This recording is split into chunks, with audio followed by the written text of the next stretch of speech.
Alhamdulillah wa sallallahu wa sallam ala rasulillah wa ala alihi wa sahbihi wa walahu ba'd. Lórí ọ̀rọ̀ tí Mudeeru tí wọ́n sọ wípé kò sí Naasikh àti Mansukh nínú Qur'an. So tí ẹ sì pé ní àwọn tó tún máa ń bá wọn sọ̀rọ̀ ẹ̀ náà ni àwọn Ahmadiyya, tí ẹ sì pé ní àti mú èsì fún àwọn yẹn àti wá mú àpèjúwe Naasikh àti Mansukh nínú Qur'an tó pọ̀ gan, tó pọ̀ dáadáa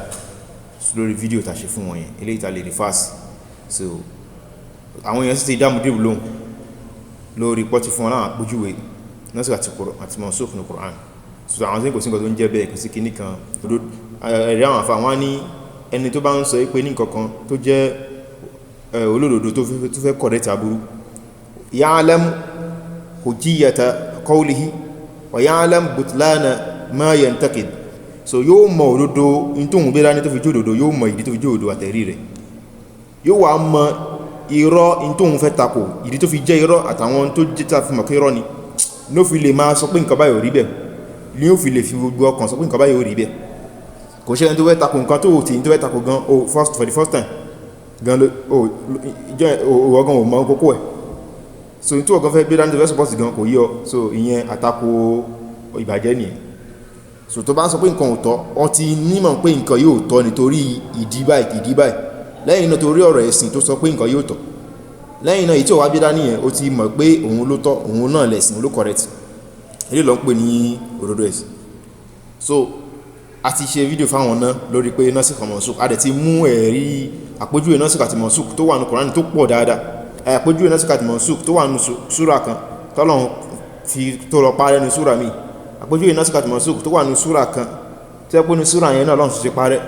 àpèjúwe àti Naasikh àti Mansukh tẹ́ pé nínú àyà wóró kan báyìí, àyà kan lọ́n ti ṣe ló ti pa ọ̀rọ̀ kan rẹ̀, ló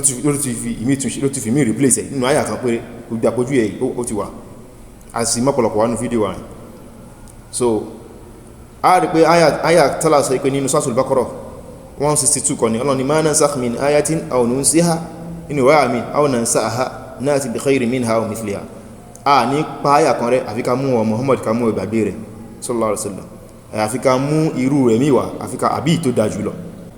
Ṣùgbọ́n ẹ̀rí àwọn àti Mudeeru àtàwọn míì náà tán sọ pé kò sí Naasikh àti Mansukh, so ẹ̀rí Naasikh àti Mansukh pọ̀ dáadáa. So Muhammad Ali ní ibi tí wọ́n sọ lọ, ó wá ní àyà tí ó bá tó jẹ́ káwọn tó wá gbà pé Naasikh àti Mansukh wà, òun náà ni àyà kan tọ́lọ́run sọ ní Suratul Nahl pé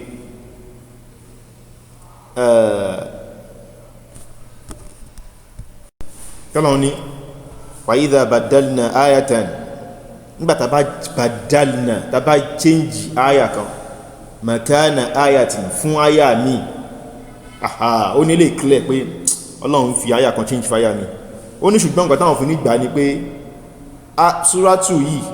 súrà tó sọ̀kalẹ̀ ní Mọ̀dínà ni, so ó dẹ̀ máa ọ̀rọ̀ tí ó máa ọ̀rọ̀ rá tí ó fi jẹ́ pé sọ̀kalẹ̀ Mọ̀dínà yẹn òun jẹ́ káwọn lè gbà.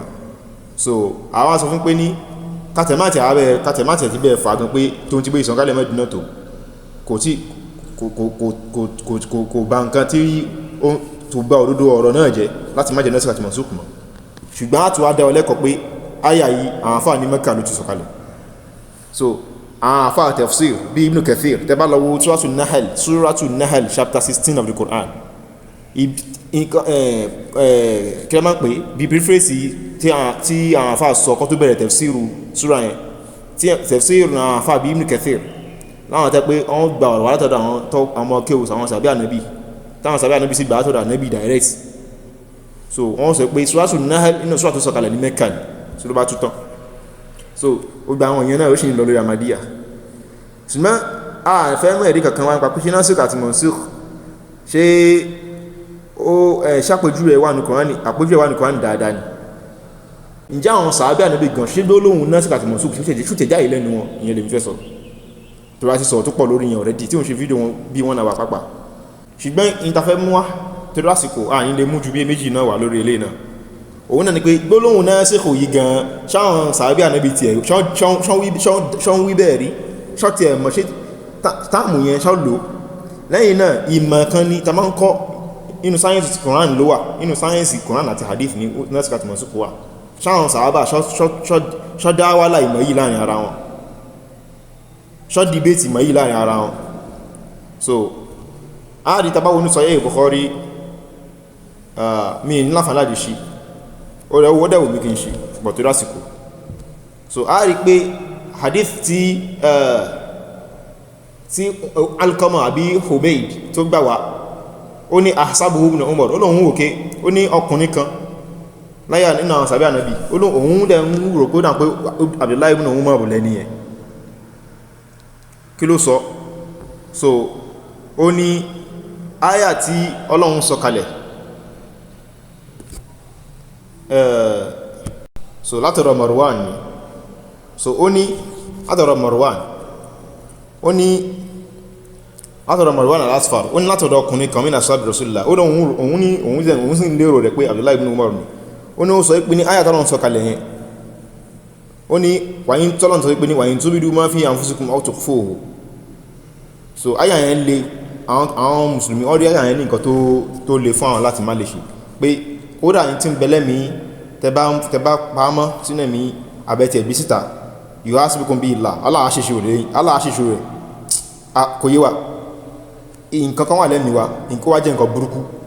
sọ síta àdẹ̀wú níṣẹ́ àjẹ́kẹ́ níbọdí mọ̀, Allah àṣìṣò rẹ̀ lérò àṣìṣò rẹ̀ fún wa. tó wáyé nǹkan gidi ni àgbàládá lórí ẹ̀, tó wáyé pé nǹkan burúkú ni àjẹ́yà rẹ̀. Sọlọ́rọ̀ akọ̀ rò lẹ́mìí lásán, àwọn sàbí ò pé nǹkan tán, túbọ̀ rọ̀ kọ tí ò dá báyìí, tààrà lè mórí bọ́m̀bí eléyìí tí ṣe tó máa gbé oríṣiríṣi síyàn lẹ́mìí abálọ̀bá nàbí. So ìyẹn ò sínú àdíṣe eléyìí tí mo ń káyì, bọ̀ ó wà náà àdíṣe tó tẹ̀lé. Ànábì eléyìí lè fún wa, ànábì wá sọ pé ṣẹ́fẹ́ máa sọ bí gẹ́gẹ́ bí àwọn ahlu kitabe, àwọn Yahudi àti Nasara ṣe ń sọ pé ní sami'na wa asayna, agbọ́ ṣùgbọ́n ayapa sí. Qulu sami'na wa ata'na, ẹ sọ pé àgbà náà ni, àtẹ̀lé agbọ́n náà ni, agbọ́ àgbà. Ghufranaka rabbana, foríjì wọn Ọlọ́run bá wa, wa ilaykal masir, ọ̀dọ̀ ẹni ìpadà wa yóò máa bẹ̀. Láwọn mùsùlùmí bá sọ bẹ́ẹ̀, ìsọ̀bẹ́ tó sọ bẹ́ẹ̀, Ọlọ́run bá sọ yà mí kalẹ̀ pé ní la yukallifullahu nafsan illa wus'aha. So òun ní Ọlọ́run fún afẹ́ ayẹ̀ tó sọ kalẹ̀ fi parẹ́ pé ó dá ní tẹ́bá ní kápá náà láàmà ṣe kí ni láàfi fi làyín bọ̀ yìí lọ́run. Ilé ìtẹ́ ẹ̀ ní kápá lórí rẹ̀, yẹmí ẹ̀ lè kọ̀ntúrò rẹ̀ kó má rò kúrò, á gbìyàn kúrò torí pé ẹ̀ lè kápá lórí rẹ̀. Ọlọ́run ní fi làwọ̀ ẹ̀mí kan lọ́rùn àyàfi wus'aha tó ní kápá láti kọ̀ntúrò. So òun lọ́n fi pa ọ̀rọ̀ aláwọ̀ kan yẹn rẹ̀, èrè pọ̀ bàjẹ́ lórí àwọn Naasikh àti Mansukh Kùránì o, àdísì ló tún mú ànádá ayà mi wa ìrí mi o ní Kùránì wa o. So kí ni Abdullahi mú wa sọ? Ó ní nasakhatha al-ayatu allati ba'daha, ó ní ayà tó tẹ̀lé inú láfisọ lẹ́ẹ̀kọ́ pé inú súrà kan ẹ máa rí Naasikh àti Mansukh, inú súrà kan kódà inú ayà kan gan ẹ máa rí Naasikh àti Mansukh nínú ayà kan. Abdullahi mú sọ pé ní nasakhatha al-ayatu allati ba'daha, ayà tó tẹ̀lé náà ló parẹ́. Ṣé ó parẹ́ àbí kò parẹ́? Ìpé ní bẹ́rù bẹ́sọ́ bẹ́wù àti ó gbẹ́ náà kan yíò sọ́sítà o, àti kò àìsàn yí lẹ́sàn lórí rẹ̀, àti pé ó dá ìjẹba ní kápá láti ṣe ànífi làyín bọ̀yìn lọ́rùn láti ànífi dájọ́ fún yín lẹ́yìn lórí ẹgbẹ́ bí ẹni pé ẹ̀lẹ́ kọ̀ntú ẹ̀mí tí ó parẹ́ àdúgbò parẹ́. Àwọn máa sọ pé ní inú hikma inú ọgbọ́n tí ń bẹ ní Naasikh àti Mansukh náà ni pé ìṣe fífúyẹ́ fún àwọn mùsùlùmí níbi ọ̀rọ̀ ẹ̀sìn wọn, níbi òfin tọ́nà ń gbé kalẹ̀ lé wọn, inú ọgbọ́n tó ń bẹ́ẹ̀ ní torí pé ẹ̀sìn Islam tọ́nà bá ní ká ṣe nǹkan ó ń lọ́gbọ́n tó wà ń bẹ tọ́nà fẹ́ ka gain, gẹ́gẹ́ bí ìta sọ́lẹ̀ kan pé àwẹ̀ tá ń gbà ọgbọ́n tó wà ń bẹ náà ni pé kí ni kalibà lékúnnú ìgbàgbọ́, kalibà lékúnnú inú bẹ̀rẹ̀ Ọlọ́run bá. So hadith kan wá náà wà tí mo nílé táìmù torí táìmù mi ti fẹ́ bá fi mi ti lò gan. Abdullahi ibn Abbas ló lò hadith yẹn wá, ó ní èyí tó tàn kalẹ̀ gbẹ̀yìn nínú Quran, nínú àyà al-Quran, òun ló ní ìlàmì yẹn sáà ṣe tó yẹ́ pé àyà kan ò nà sáà rẹ̀, àyà tó sọ̀kalẹ̀ gbẹ̀yìn tó yẹ́ pé àyà kankan kò nà sáà rẹ̀ kò parẹ́, òun ni àyà báyìí. So kí ni nǹkan tó sọ bẹ́ẹ̀ tí kò parẹ́, tó sọ pé àwọn náà mọ́ tó ń pè ní pípa àyà kan rẹ̀, wọ́n sì pè ní gbólóhùn tó ń pè ní sí nasakha, gẹ́gẹ́ bí Abdullahi náà ṣe sọ pé ní nasakhataha al-ayatu allati ba'daha, àyà tó ṣáájú tó gbẹ̀yìn tó wá lẹ́yìn eléyìí òun ló parẹ́, pípé ní àní inítẹ́lì control àní fi jẹ́jọ́ fún àní láyìnbọ̀ yìí lọ́rùn. Ẹ̀yà kí n fi lè parí rẹ̀. Ọkùnrin kan ó dáwọn ẹ̀lẹ́kọ̀ọ́ Kùránì nínú mọ́ṣáláṣí, Ali yọ̀dẹ́lá ní wọ́n bẹ̀rẹ̀ mọ́ṣáláṣí, Ali wá pẹ̀pẹ̀ wọ́n bí ma alimta fi nasikh wal mansukh kí ló mọ̀ ń pa nasikh àti mansukh Kùránì olóhùn mọ̀ kan pa yálì ní tí bá tún rí ọmọ mọ́ṣáláṣí tó tún wá bá rẹ̀ sọ̀rọ̀ abẹ́rí so kíláàlì sọ fún yẹn ìwọ tó mọ̀ nasikh àti mansukh Kùránì ọwọ́n kàn Kùránì ṣọ́ ní ma kàn ní kọ̀ọ̀kọ̀ òfin tọ́lọ̀ ti parẹ́ òun kọ́lọ́ lọ́mà làbọ́n lọ́rùn in tọ́lọ́run sọ tọ́lọ́run tí ó ṣe òun kọ́ ni so ọkọ̀ kan ní kọ̀ọ̀kọ̀ ẹ̀sìn gẹ́gẹ́ bí àwọn mìíràn tó bọ́ síwájú táwọn bọ̀ sọ́rí tọ́mà láwọn kọ̀ ṣe ìdánilẹ́kọ̀ọ́ ẹ̀sìn ó jẹ́ àgbàlagbà àbò oníjọ òní ìwọ̀ tí ẹ pé ó yẹ kó jókòó kó máa kẹ́kọ̀ọ́ ẹ̀sìn ìwọ́n náà bọ́ta ẹ máa sọ kú sọ fáwọn èèyàn kò sí nǹkan tó ń jẹ́ kìníkan mọ́ kìníkan sínú kòtó Abubakar kan ló wà ní kòtó wọ́n sì máa ní àwọn àfá àgbà àbá àwọn fìtínú àgbà so irú àbúrú yàn náà sì sọ tó bá dá ìgbẹ̀yìn gbà ẹ máa rá àwọn èèyàn tẹ́ pé jùhálà gbà tó bá dé sáwọn olùmọ̀mọ́ àwọn aláìmọ̀ kan náà làwọn yóò fi ṣe olórí fàáfùtà òbí gẹ́rẹ̀ ilimi wọ́n fi àìmọ̀ kan dájọ́ fàdọ́lù àwọn fúnra wọn sọnù wà dọ́lù wọ́n tún sọ àwọn èèyàn nù anábì ní tó bá tẹ̀ ẹ̀yà gan Ọlọ́run máa gba ìmọ̀ kúrò lẹ́mi orí máa gba ìmọ̀ kúrò lọ́kàn èèyàn díẹ̀ tó bá yá làmìyẹ́bùkọ ilà rọ̀ ìbìdọ̀ kò ní ju aláìmọ̀ kan èèyàn lọ ọbìnrin anábì ta ló ń jẹ́ rọ̀ ìbìdọ̀ anábì ní àṣẹfíwì ẹ̀tẹ̀kálẹ̀ fi àmúdé àm èèyàn tó jẹ́ sẹ̀fíwì tí ó mọ̀ kankan tó gọ́ tó ní ẹ̀kọ́ ẹ̀sìn kankan díbi ẹ̀kọ́ ọmọlúwàbí òun ní máa wà níwájú tí máa ṣe dánilẹ́kọ̀ọ́ tí máa sọ̀rọ̀ ní ọ̀rọ̀ tó pa tó kan gbogbo àwọn èèyàn so irú fitna tó wà níbi àwọn nǹkan yìí bí àwọn tabligh tẹ́kọ̀ àbá tẹ́ pé kámẹ́ntà ní bíríkìlà ní owó náà tọ́bá ti bá sọ̀rọ̀ náà tẹ́mi tó náà fẹ́ pé ẹ̀rí tàti ní kò lọ jáde owó náà tó máa fi lọ bí ẹ̀mí ilé kan wọ́n ní kó náà bẹ́ẹ̀ sọ̀rọ̀ ẹ máa kọ́ọ̀yàn ní tí ẹ pé kò ń ṣe èyí tẹ́ ìdíra ní gan tẹ́lẹ̀tẹ̀ fún rẹ̀ gan ó ní di àyẹ̀wò kàbáyín tún ṣe ẹ máa rẹ̀ nǹkan ẹ̀kọ́ ẹ̀lẹ́kọ́yàn so ànábì rán yọ́wọ́ ànábì rán tánàbí bá rán ọ̀yàn jáde lọ ṣiṣẹ́ ẹ̀sìn bí ọ fẹ́ lọ kọ́ọ̀yàn lẹ́kọ̀ọ́ ìsìn àfẹ́fẹ́ lọ jagun ìsìn ẹni tí ó fi ṣe olórí fún wọn ta ló máa ń jẹ́ òun náà ní pé àlámùhùn ẹni tó nímọ̀ jù nù wọn kódà ó ṣẹlẹ̀ nígbà kan lójógún kan tí ẹnìkan tó ti fi ẹnìkan jẹ olórí tánàbí wọ́kàdà gbọ́pà ẹni kan tó wà nínú ọmọ ogun tí yẹn tó ń control ó nímọ̀ kò hàn lọ àbí ní kó lọ gbà sí yálọ́wẹ́ so àtàwọn èrè tó pọ̀ lóríṣiríṣi tẹ́yìn máa sọ pé òun náà ló fà tẹ́fọ́ ayé sọ pé ìmọ̀ wọ́n fẹ́ fọwọ́ rabarú ẹ̀ lọ́dẹ̀ sọ láti jẹ́ pé káyàn àbà rí pàtàkì pé ẹ̀ka kọ́wọ́ mọ̀nà ká tó kẹ́kọ̀ọ́ tí tó fi máa ṣe nìyẹn so tó ṣe pé ìpèpè tí wọ́n nìyẹn torí pé ìpínlẹ̀ wọn náà kò mẹ́kọ̀ọ́ wá Sufi náà lẹ́jọ́ bí wọn wá láti ilẹ̀ so wọn náà gbé sí lórí mọ̀ ẹ̀sìn kan so irú àwọn yẹn náà wọ́n máa kọ́ yẹn ní kí wá ní tẹ́ ń ṣe gbogbo tẹ́gbé lọ́wọ́ tẹ́lẹ̀ ń ṣe lẹ́sìn gan ìwọ́ gbẹ náà kò lẹ́rìí tó so gbẹ náà kò ní gíní so àpójúwò irú wọn yẹn ni ìgbọ́n tàbí ẹ̀sùn ló ń bẹ̀ ni pé gbólóhùn Naasikh àti Mansukh yìí gan ní táwọn sàbẹ́ ti mọ̀ tó ti wà láyà Nabi sallallahu alaihi wasallam ní táwọn kan dé ń síta ní kò sí nǹkan tó ń jẹ́ bẹ̀ ládúrẹ́ ni tó clear bí oòrùn ṣe clear ẹni tó fọ́jú gan tó nù bá ta yóò mọ̀ pé ìkọ̀kan yọ so kíláfà ní ojú tẹ́yìn wá làkalẹ̀ so láwọn ẹ̀rí àwọn ní kò sí nǹkan tó ń jẹ́ náà iwájú kò sórí àgárọ́ tí ẹ kẹjú kẹ máa kéw kẹ panu yín mọ́ kẹ máa wù kẹkan wá ń dá wà lára ẹfẹ́ bẹ̀ sí jẹ́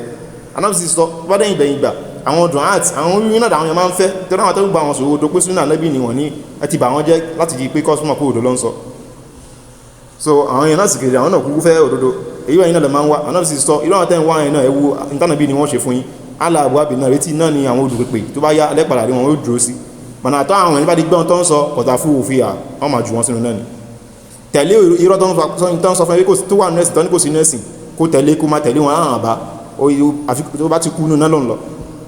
in tó sí nẹ́sìn tó ló wà nẹ́sìn àwọn àbá lọ sọ bẹ́ẹ̀ tẹ̀lé wọn dáadáa tó bá ti kú nínú náà lọ́nà tánàbí sọ nìyẹn pé àwọn olùpèpè yọ́n padà tó bá yá etí náà ni wọ́n dúró sí láwọn olùpèpè fìtínà